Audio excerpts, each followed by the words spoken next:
So it is the day of my summit presentation in the Livestock Summit. I'm going to be talking about pigs and raising pigs on your homestead in that summit, which is then leading up to the sale of our course, Raising Pigs from Farrow to Finish.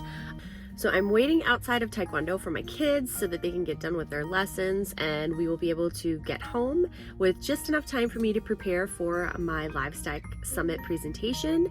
It was pre-recorded, so I just have to show up and answer questions in the chat, and then I like to stick around on Facebook for at least an hour following the event to answer any questions that people have that might come in there as well. Super excited about the course that I'm getting to offer, so my presentation led into a course. My presentation is on raising pigs and basically just getting started. It's the getting started vibes. And then the course that I'm offering is Raising Pigs from Farrow to Finish. My husband and I got to work side by side on creating this one. So it's super exciting for us. It's been a labor of love. Our internet has crashed 5 times in the last 12 days with no response from our internet company besides it'll be back up soon. So that's getting a little bit old. But luckily we were able to go to my sister-in-law's one day and really plow through a bunch of the materials so that I was able to still complete it at home. Yeah, that's where we're at right now. So I'm just waiting patiently for the kids to get out here so that we can hit the road and head home. And then we have a little bit of batch cooking to do.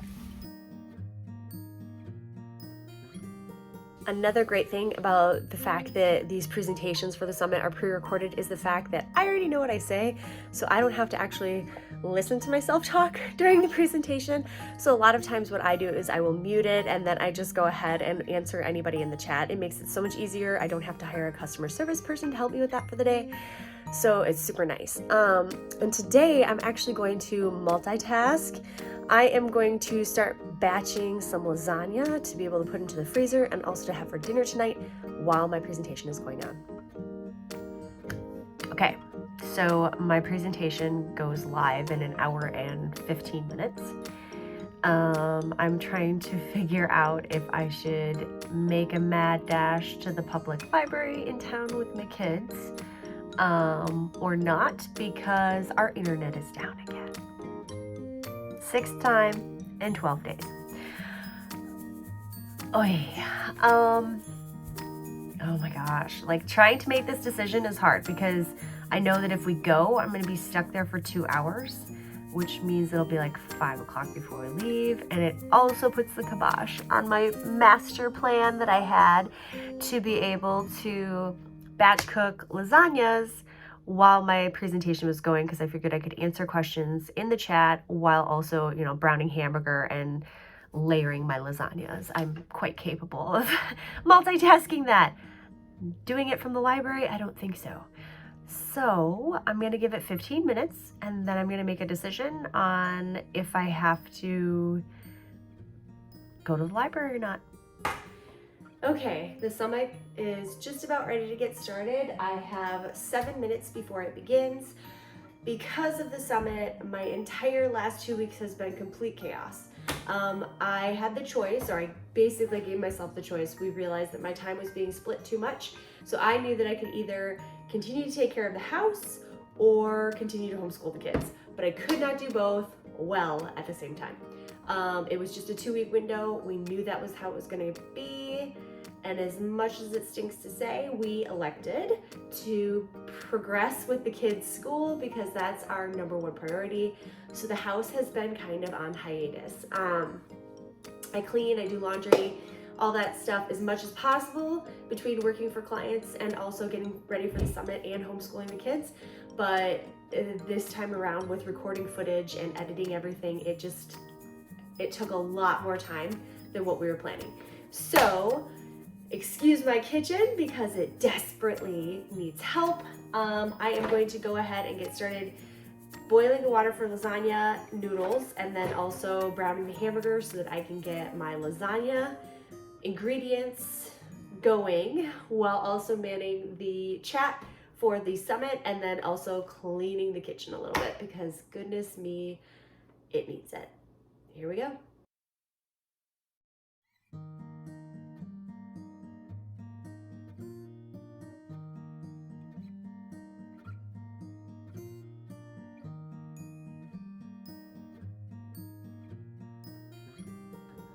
I'm not sure if I mentioned it or not, but also during this last 2 weeks, we had our honey harvest. So I pulled off a ton of honeycomb that I strained out, but it was a slower strain because my husband likes to chew on the comb, but with not so much honey in it. So I had comb specifically for him just to chew on. And then also over here, these 3 lids that you see above my finger, these are all half-gallon jars that I'm working on filling right now, and this is from our bees, and I'm so excited because it looks absolutely beautiful. The coolest part, you guys, is that I can tell which honey is the spring honey versus the fall honey. Hang on, I gotta show you this. So this is my spring honey, and this is my fall honey, and I don't know if you guys can see the color difference. Oh, when you back up, you can. So the fall honey has actually a lighter color to it. It's pretty amazing. And that dark band didn't help it when I held it up. So now you can kind of see that they're a little bit different. This one is slightly darker, and that's because they came from different nectar sources. I totally geek out on this stuff, and my husband thinks it's absolutely hilarious, but he puts up with it, and he thinks it's cool too that I teach him all these random things about bees.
So during this time, guys, I was basically just doing all those little things that I couldn't get done the last couple of weeks.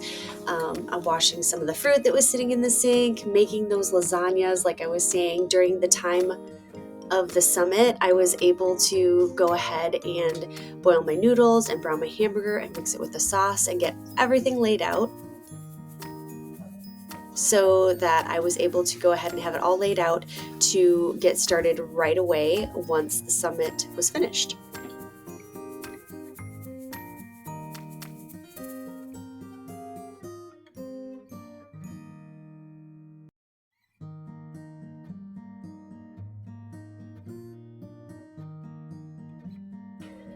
Now, batch cooking for me is something that I do on a regular basis because of the lifestyle that we have and how much we have going on. I absolutely love having freezer meals ready for us in the freezer so that I can pop them into the oven at the end of a super busy day or when things just kind of go wild here on the homestead.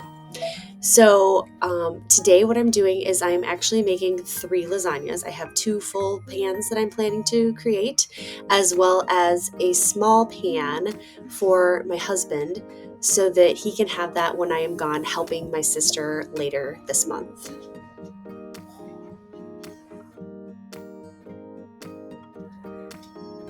So now the summit has basically ended. The chat has slowed down because my session time has ended. But like I said, I like to stay on Facebook inside the group for at least another hour afterwards, just in case any stragglers come in that have questions after the presentation is completed. During this time, I'm going to go ahead and I'm taking all of those ingredients that I cooked and prepped during the summit presentation time, and I am layering my lasagnas now. I'm just taking everything and laying it out. This, of course, is at warp speed. I wish I could make lasagnas this fast because we would probably have them a lot more often than what we do. Lasagnas are something that I love to make for our family, but they take a lot of time and they really dirty up a lot of pans in the kitchen. So I like to make a massive amount whenever I make them so that it gives me the most bang for my buck, so to speak, on time and energy and dirty dishes cleanup. And my lasagna recipe is fairly easy. It's my homemade spaghetti sauce with some of our home raised ground beef. We use ricotta cheese, cottage cheese, and mozzarella and cheddar in our mixture. And then I also sprinkled on some Italian seasoning on at least one layer usually. But other than that, we just kind of let the sauce do its thing and make it into a delicious meal.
So the last thing that I do here is I top it with cheese, plenty of cheese, because we love our cheese. I grew up in Wisconsin. And then I usually, if I'm not going to cook it immediately, I will first cover it with a layer of saran wrap and then tin foil. And I like to write on the top what the cooking instructions are so that if my husband ever needs something in a pinch, he can pull it out and know what to do. And yes, I include remove saran wrap on the directions on the cover. In the case of two of these lasagnas, one of them is going to be for dinner tonight, and the small one I am pre-cooking so that when I'm gone to my sister's to help her with her baby, my husband can just go ahead and either take it out, thaw it, and eat it right away, or pop it in the oven just enough to reheat it well, and then he will be set to go. So the first two, I'm cooking. This last one, I am going to put in the freezer. You'll see that I put saran wrap on this one, and then I will write my label.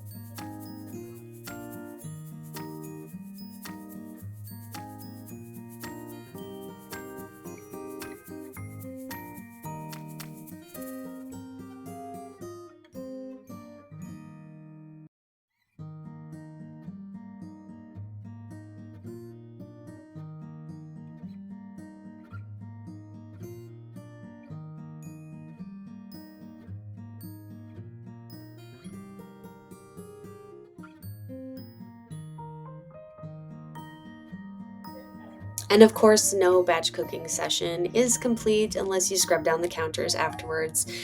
For me specifically, this just helps to make sure that I get any of that hamburger grease that might have splattered or dropped cheese pieces and things like that off. It's also a great time. I usually like to just kind of scoop it off onto the floor if I'm going to run my robot vacuum cleaner, so that it just kind of helps me to freshen up the space and everything is all clean and tidy. It just is a great way to round out a batch cooking session.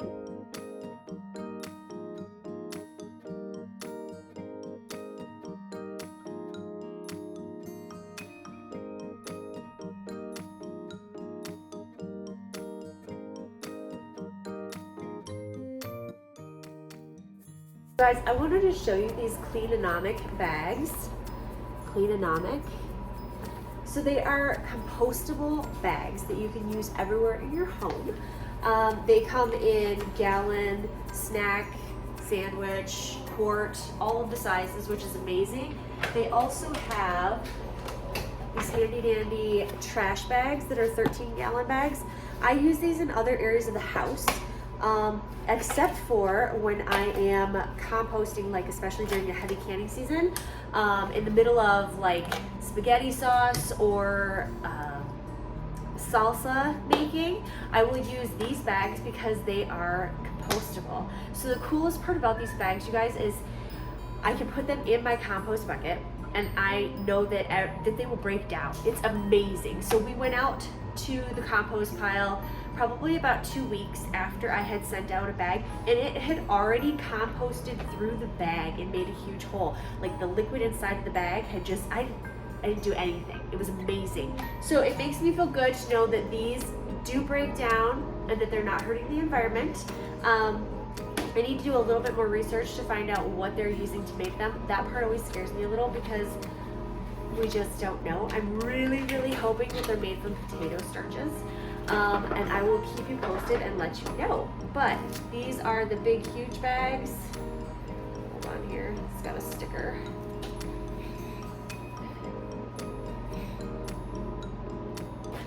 The big bags come and they're thinner. I would say these are definitely not bags that you would want to use for like heavy duty trash.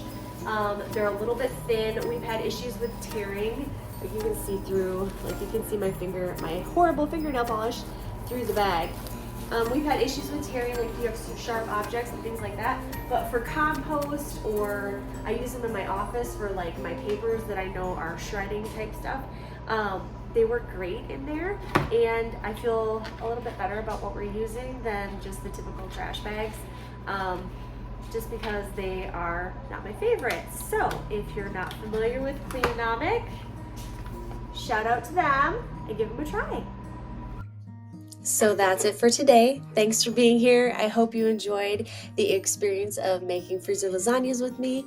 And as a special note, today is Black Friday, and I am offering a special homesteading bundle for 2023 where you can get my Gardening for Kids course, as well as my Growing Garlic Made Easy and Raising Quail on Your Homestead, all for one low price of $37, which is an $81 value. So if you're interested, be sure to check out the link in the description below. Have a great day. See you next time.